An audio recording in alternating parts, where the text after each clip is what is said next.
Lukas hoofstuk 17. Lukas hoofstuk 17, dit is nou waar ons trek met die prediking uit die evangelie beskrywing volgens Lukas. En ek lees daar verse 1 tot 10 van Lukas 17.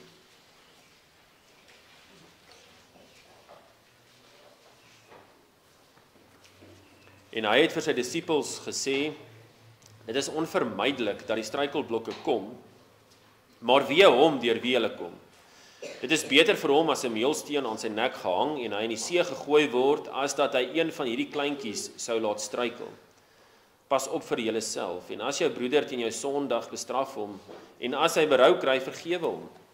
En as hy 7 maal op 'n dag teen jou sondig, en 7 maal op 'n dag na jou terugkom en sê, ek het berou, moet jy hom vergewe. Toe het die apostels aan die Here gesê, gee ons meer geloof. En die Here sê, as julle geloof gehad het soos 'n mosterdsaad, sou julle vir hierdie moerbeiboom sê, word ontwortel en in die see geplant, en hy sou julle gehoorsaam wees. En wie is daar van julle wat 'n dienskneg het, wat ploeg of vee oppas, en as hy inkom van die veld vir hom sal sê, kom dadelik hier aan tafel? Sal hy nie eerder vir hom sê nie, maak vir my die aandete klaar en omgord jou, en bedien my totdat ek geëet en gedrink het, en daarna kan jy eet en drink. Bedank hy daardie dienskneg, omdat hy gedoen het wat hom beveel is? Ek glo nie. So ook julle, wanneer julle alles gedoen het wat julle beveel is, sê dan, ons is onverdienstelike diensknegte, want ons het gedoen wat ons verplig was om te doen. Ons het die vorige keer stilgestaan by verse 1 tot 3, waar Jesus dan geleer het die konsep van vergifnis. Natuurlik het hierdie verse begin, daar in vers 1 en 2 by, dat ons moet nie struikelblokke gee vir ander mense om te sondig nie, ons moet nie die rede wees dat ander mense moet sondig nie, maar as iemand teen ons sondig, dan moet ons ook bereid wees om daardie persoon te vergewe. En Jesus het ook daar geleer dat ons ook bereid moet wees om mense wat teen ons gesondig het, te gaan vermaan, te gaan reghelp. Dit is wat daai bestraf beteken in vers 3, dat ons hom sal bestraf, om reghelp, en as hy berou kry, dan bereid wees, gewillig sal wees om hom te vergewe. En ek wil 'n illustrasie gee van waarmee vergifnis van mense vergelyk kan word.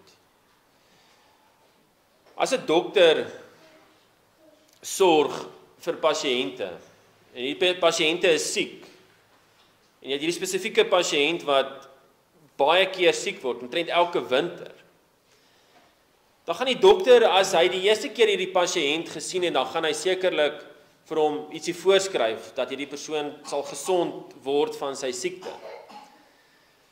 Maar die dokter gaan nie sy sout werd wees, as daardie pasiënt die volgende jaar terugkom, en die pasiënt is weer siek, en hy sê vir die pasiënt, maar ek het al laas jaar vir jou gesorg. Gaan nie weer vir jou medisyne voorskryf, om jou gesond te maak nie. Maar hierdie dokter, wat sy sout werd is, gaan elke keer wanneer die pasiënt siek is, gaan die dokter weer vir hierdie pasiënt sorg en hom probeer gesond maak.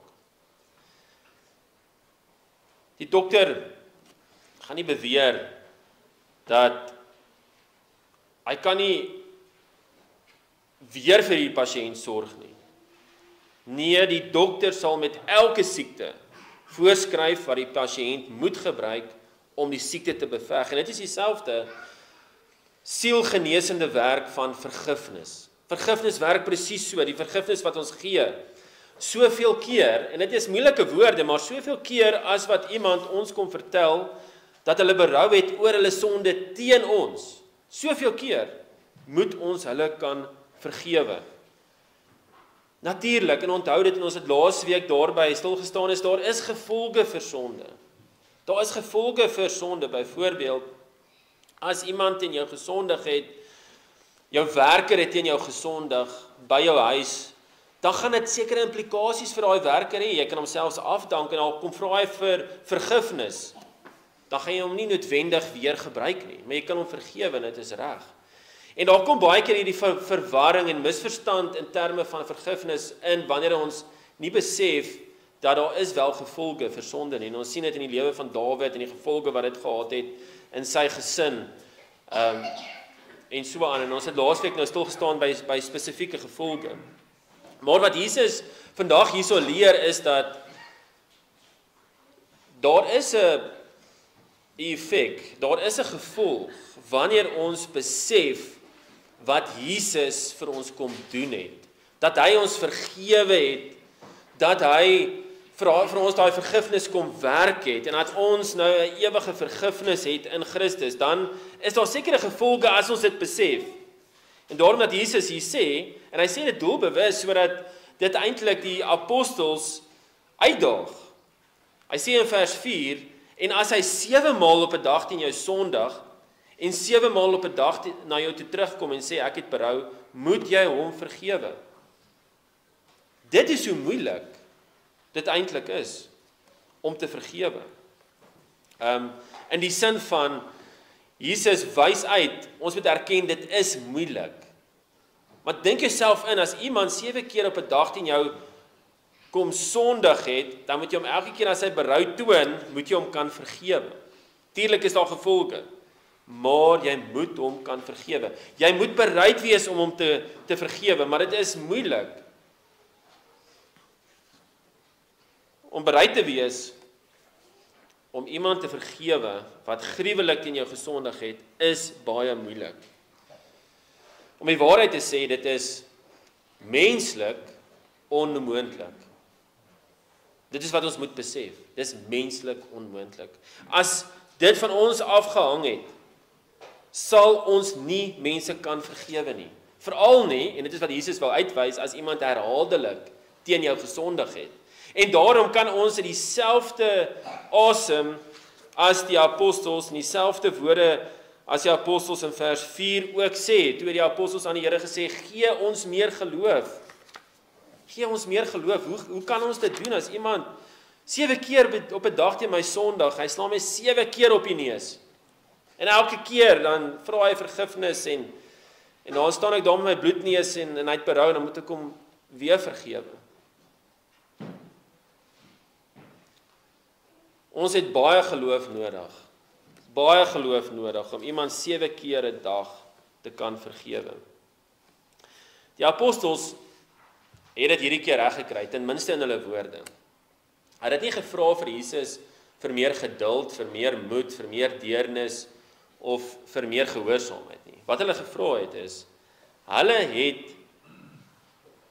besef en hulle het gevra dat hulle ietsie kry wat vir hulle onmoontlik is. Hulle het besef, dit sou nodig wees om 'n werk van God te hê in hulle harte om hierdie 7 keer vergifnis te doen. Nou wanneer ons bely dat ons in Jesus glo, wanneer ons bely dat ons glo in die Here, wat sê ons daardeur? Ons sê daardeur dat hy iets vir ons sal doen wat ons nie kan doen onsself nie. Dit is eintlik wat ons sê.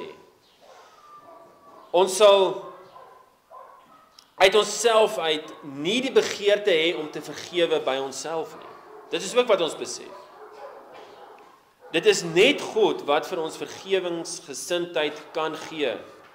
En hierdie vergewingsgesindheid is 'n werk van God. En wat het God gedoen? Wat het die Here in Jesus gedoen? Hy het sy seun gegee om vir ons sondes te kom sterf. Om vir sondaar bose mense soos ons te kom sterf. En net iemand wat in daardie Jesus glo, het vergifnis van sondes en kan vergifnis verstaan. So wanneer ons oor vergifnis praat, dan staan dit sentraal tot die evangelie. Vergifnis staan sentraal tot die evangelie. As iemand nie die evangelie verstaan nie, kan hulle nie vergifnis verstaan nie. Dit gaan hulle verstand te bowe, dat iemand wat teen iemand anderste gruwelik gesondig het, vergifnis kan kry. So wanneer ons na die werk van Jesus deur geloof kyk, dan besef ons wat dit beteken dat sonde vergewe word. Dis die enigste manier.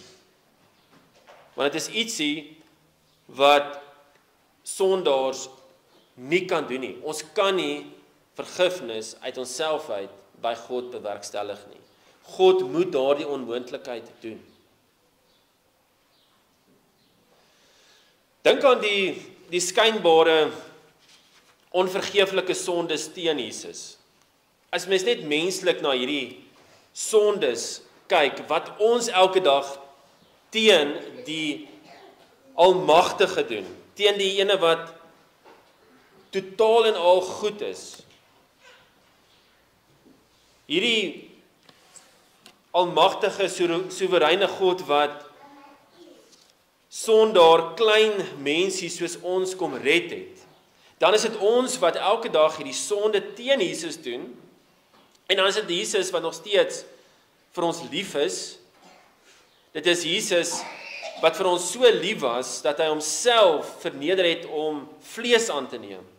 En dan is ons nog steeds besig om teen daardie liefde te sê, ons verwerp daardie liefde, en ek volg my eie hart. Dit is selfs wat gelowiges nog elke dag doen.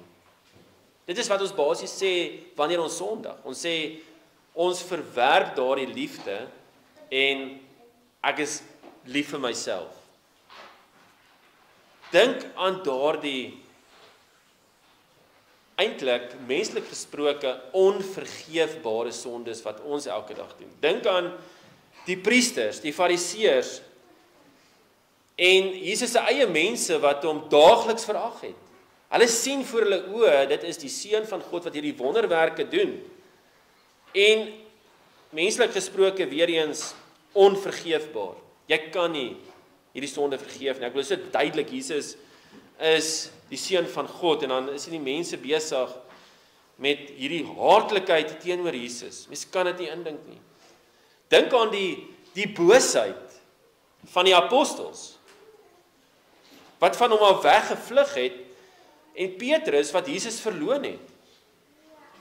Dit het hulle geweet, het hulle gedoen teen die sondelose seun van God. Jesus het dit nie verdien nie. Jesus moes aanbid geword het. Hierdie seun van God met goddelike majesteit.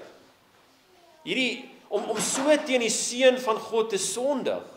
Dit is oneindige boosheid.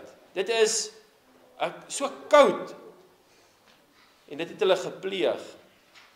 Hierdie apostels. Hulle het gedoen teen die heiligheid van God.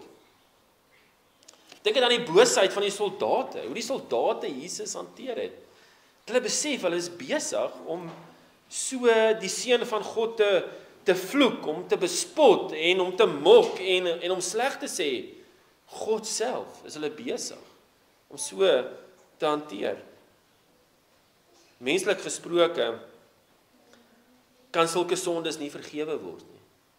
Want is so voor die hand liggend, hoe kan jy so teen God sondig? Al die sondes verdien die ewige straf. En dan is dit Jesus, daar in Lukas verder, wat dan so reageer. Toe hy daar aan die kruis ook swaar kry en besig is om dood te gaan. Lukas 23 vers 34, Vader, vergewe hulle. Ons sien dit, wat Jesus hier doen, is vergewingsgesindheid. Wat Jesus basies hier sê is, mag die soldate, want dit is nou, die konteks daar is die soldate wat so teen Jesus sondig, en dan sê Jesus, mag die soldate in my glo tot die vergifnis van hulle sondes. Dit is wat Jesus hier vra. Jesus vra vir sy Vader dat hierdie mense die vergifnis van sondes sal kry. En wat gebeur op die Pinksterdag? Toe die Heilige Gees uitgestort is? Sommige van hierdie einste mense wat Jesus doodgemaak het, weet nie presies wie daar was, almal wat daar was nie, maar hulle het die vergifnis van sondes in die naam van Jesus ontvang. Handelinge 2 vers 38 en 41. Dis wat toe gebeur het, hulle het dit ontvang. Menslik onmoontlik.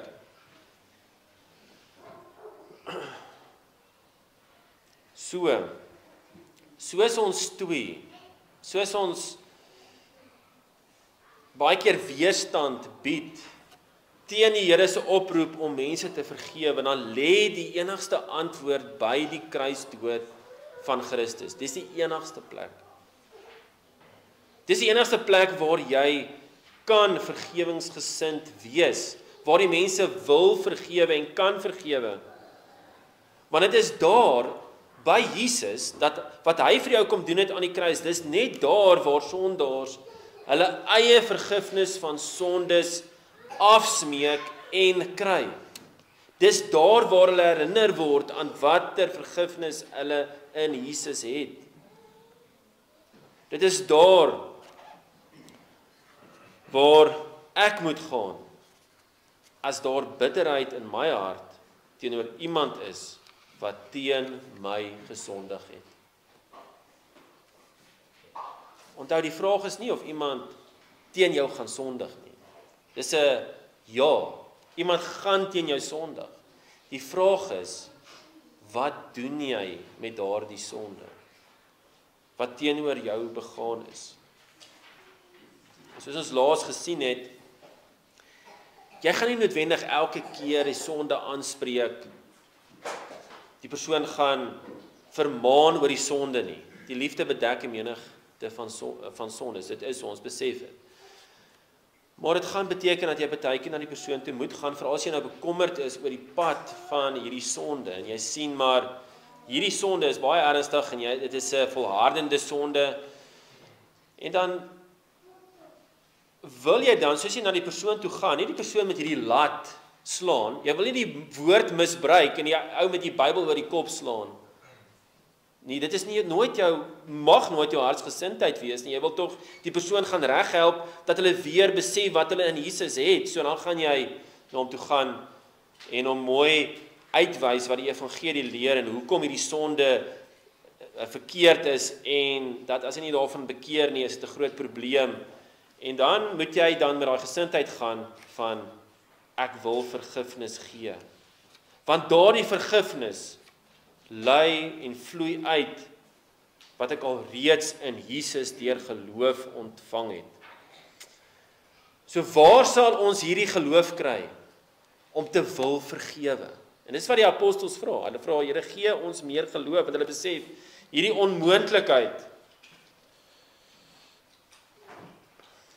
Die enigste plek is weer eens daar by wat Jesus kom doen het. As ek glo dat God my vergewe het van al die sondes teen hom en die sondes wat ek teen my naaste gepleeg het, dan sal ek die geloof hê om die persoon te vergewe wat teen my gesondig het. Dis die enigste plek. Toe die disippels vir geloof gevra het, het hulle vir die regte ding gevra. Want jy kort geloof die onmoontlike om te vergewe. Jy kort geloof om in Jesus se kruisdood daarna toe te kyk en te besef wat jy in Jesus het. Jy het geloof nodig om Jesus se verlossingswerk toe te eien. Om te sê Jesus het vir my die straf gedra wat ek eintlik moes kry. Dit is geloof wat jy nodig het. En hierdie is net 'n gawe van God. Soos Efesiërs 2 vers 8 sê, want uit genade is julle gered deur die geloof en dit is nie uit julleself nie, dit is die gawe van God.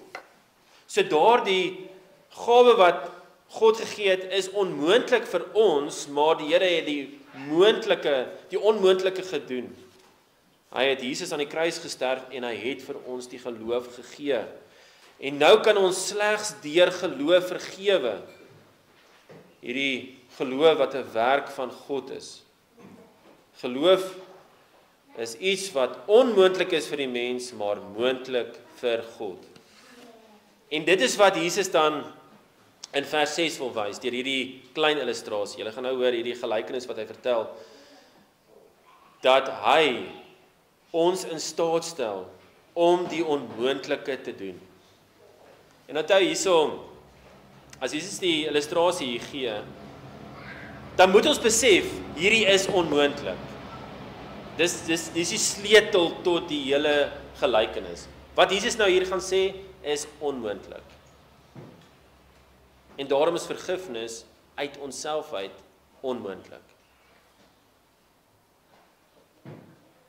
Dit moet van die Here afkom. En die Here sê, as julle geloof gehad het soos 'n mosterdsaad, sou julle vir hierdie moerbeiboom sê, word ontwortel en in die see geplant, en hy sou julle gehoorsaam wees. Dink aan die onmoontlikheid hiervan. As julle so klein geloof gehad het, soos 'n mosterdsaad, en 'n mosterdsaad is die kleinste groentesaadjie wat jy kry, so dis 'n klein geloof. As jy net so klein geloof gehad het, dan sou julle vir hierdie moerbeiboom sê, en die moerbeiboom is seker die bome met die moeilikste wortels om uit te haal. Hy is diep en hard in daai grond en hy klou vas. So nou, as jy net 'n klein geloof gehad het, dan sê jy daai moerbeiboom met sy wortels en al uitgeruk het, en as dit onmoontlik klink, dan moet dit onmoontlik klink dat jy daardie moerbeiboom gaan plant in die see. Onmoontlikhede. En ons moet dit besef, dis onmoontlik vir ons. In Markus 11 vers 23 het Jesus 'n ander beeld gebruik wat nog moeiliker is. En daar het hy gesê, die geloof kan vergelyk word met 'n berg wat opgelig word en in die see geplant word.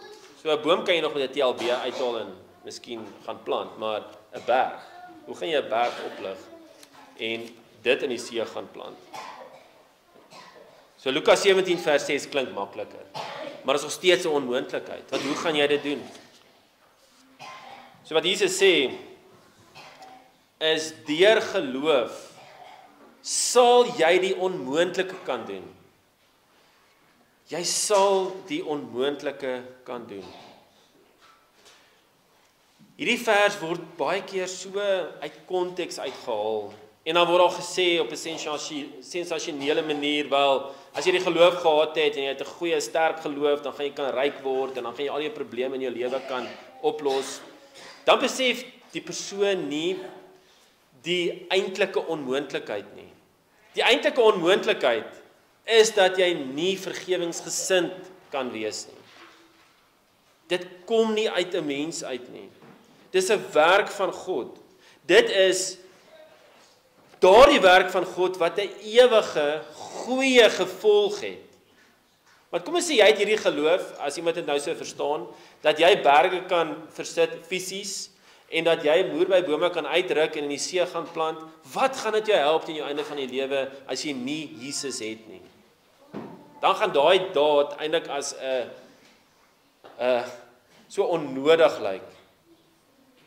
Want die persoon wat nie Jesus het nie, is vir ewig sonder God se goedheid. So ons kan hierdie gelykenis gebruik om te sê dat ons nou deur ons geloof rykdom gaan toer en dat ons deur ons geloof nou mense gaan gesond maak nie. Dis wat Jesus hier wil leer nie. Hy wil baie meer leer. Hy wil die onmoontlike leer. En dit is dat uit onsself uit kan ons nie vergewe nie. Dit is 'n werk van God, soos mense, sondaar mense wat boos is, wat ander mense haat, dat daardie mense die onmoontlike kan doen. Dat hulle ander mense kan lief hê en bereid is om ander mense te vergewe en hulle te vergewe wanneer hulle selfs baie keer teen jou gesondig het. So Jesus sê, dit moet gebeur in 'n gelowige.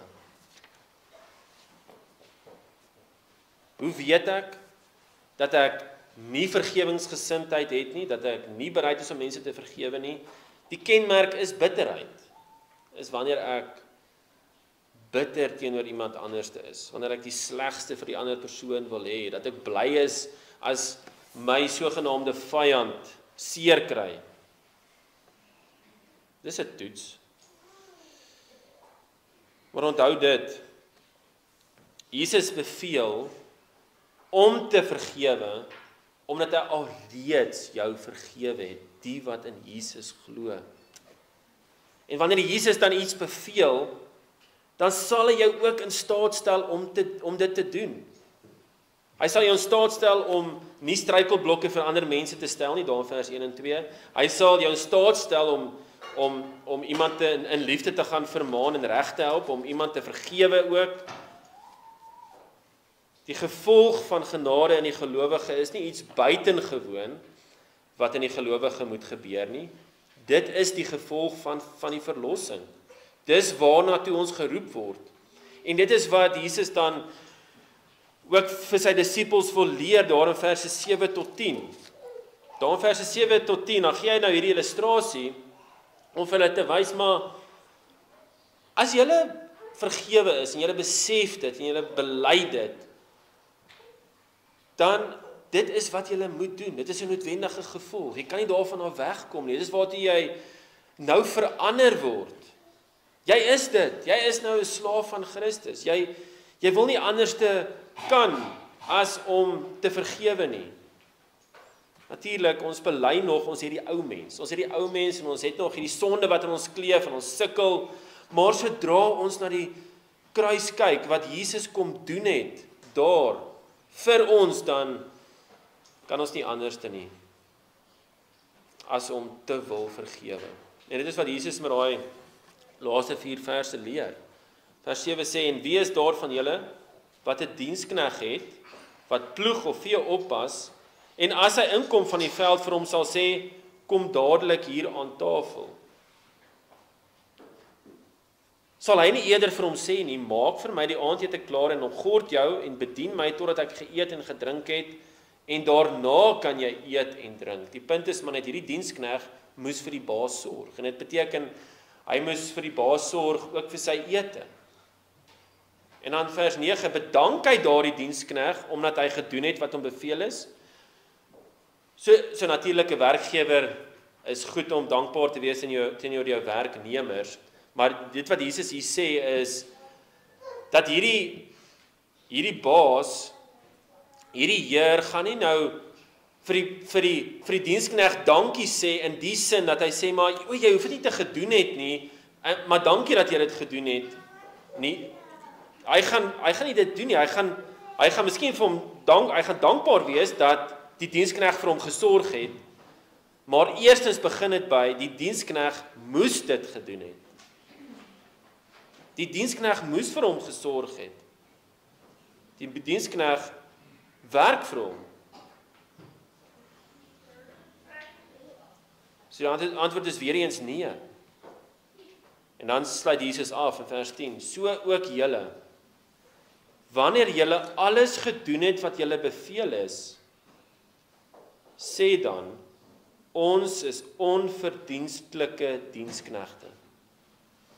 Want ons het geen genade verdien nie. Ons het nie verdien om vergifnis in Jesus te ontvang nie. Dit het alles van God afgekom.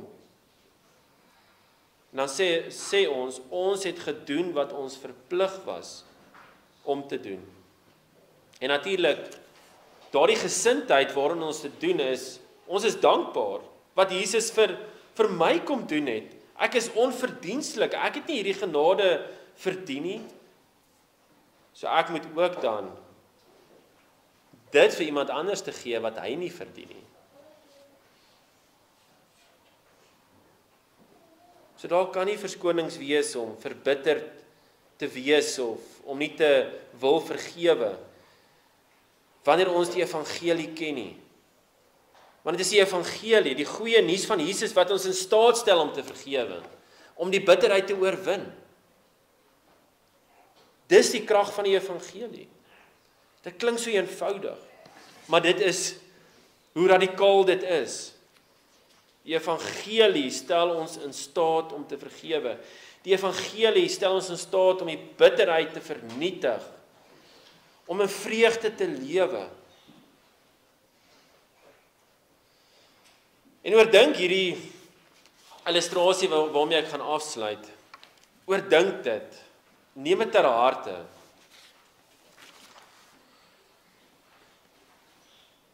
Hier is hierdie persoon wat sy hele lewe in die kerk is. Hy het groot geword in die kerk. Hy's daar gedoop, belydenis het hy afgelê. Hy het gehoor van vergifnis in Jesus. Wanneer hy op Jesus vertrou en weet dat Jesus vir sy sondes kom sterf het. En hierdie ou is betrokke by die gemeente. Hy het 'n lewe in die gemeente. Maar op 'n dag, toe word daar gruwelik teen hom gesondig. Gruwelik. En dit het erge gevolge vir hom en sy gesin. Hy word finansiëel vernietig deur sy lewenslange vriend, wat saam met hom die besigheid bedryf het. Die geld is onder hom uitgesteel. En nou hierdie persoon word bankrot verklaar. Hy het niks meer nie en hy moet in 'n karavaan gaan bly saam met sy kinders en sy vrou. Hy en sy gesin kry daarom nog hierdie wonderlike ondersteuning van die plaaslike gemeente en die mense is lief vir mekaar en dit is die gemeente waar hy al jare en jare betrokke is. Die vriend aan die ander kant, die ene wat gesteel het, hierdie vriend het eintlik die laaste 5 jaar baie duidelik gewys, hy het nie Jesus lief nie, hy is nie in die koninkryk nie, hy is buite die koninkryk, hy was besig met buiteegtelike verhoudings, sy gesin het uitmekaar uitgeval, daar was dronkenskap, en nou hierdie diefstal. En hierdie vriend van hom was ook nooit regtig 'n kerkmens nie. Die vertroue is gebreek. Dit is afskuwelik wat met hierdie vrome persoon in sy gesin gebeur het. En nou sit hierdie persoon sonder werk, sonder inkomste, en hulle moet hulle daar in die ellende lewe. Maar toe gebeur die buitengewone. Terwyl die vriend in die tronk sit, want hy is gestraf, as gevolg van sy diefstal, hierdie vriend het Jesus leer ken. Hy het tot bekering gekom. Hy het berou gehad oor sy sonde. Hy het Jesus bely. Hy het geglo dat Jesus hom vergewe het in Christus vir al sy afskuwelike dade. Natuurlik was daar hierdie gevolge nog steeds. Hy en sy vrou het geskei. Daar's ellende aan daai kant van sy gesin. Ook die gevolg van sy sonde kan hy sien. Maar hy besef dat Jesus vir hom kom sterf het. En dat hy vir ewig by Jesus gaan wees. Hy weet dit, hy ken dit, hy het daai vreugde, hy sien uit dat Jesus hom ook kom haal. En hy voel natuurlik baie sleg. Hy het baie berou oor sy sonde wat hy teen sy ou vriend gepleeg het. En hy voel so sleg daaroor, oor hierdie miljoene wat hy gesteel het. En dat hy ook die rede is dat sy vriend nou in hierdie ellende moet lewe. Hy kry berou. Hy bel hom en hy vra hom en hy vertel vir hom sy storie ook hoe hy nou besef wat hy in Jesus het en hy vra hom, sal jy my vergewe? Sal jy my vergewe wat ek aan jou gedoen het? En daardie man kan nie anders nie as om te dink aan sy ellende, waarin hy nou verkeer, in die karavaan, die gevolg van dat hy nie meer baie geld het nie, en hy weier om daardie persoon te vergewe. Hy weier. En hy skort daarna oorlede, in bitterheid. Weet julle wat is die hartseer werklikheid? Die vriend wat in die tronk is, het verlossing. Hy is geregverdig en gaan vir ewig in God se koninkryk lewe. Die vriend wat nie vergewe het nie, wat in bitterheid lewe, hy het nooit die evangelie besef nie.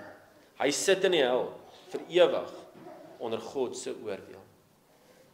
Kom ons bid saam.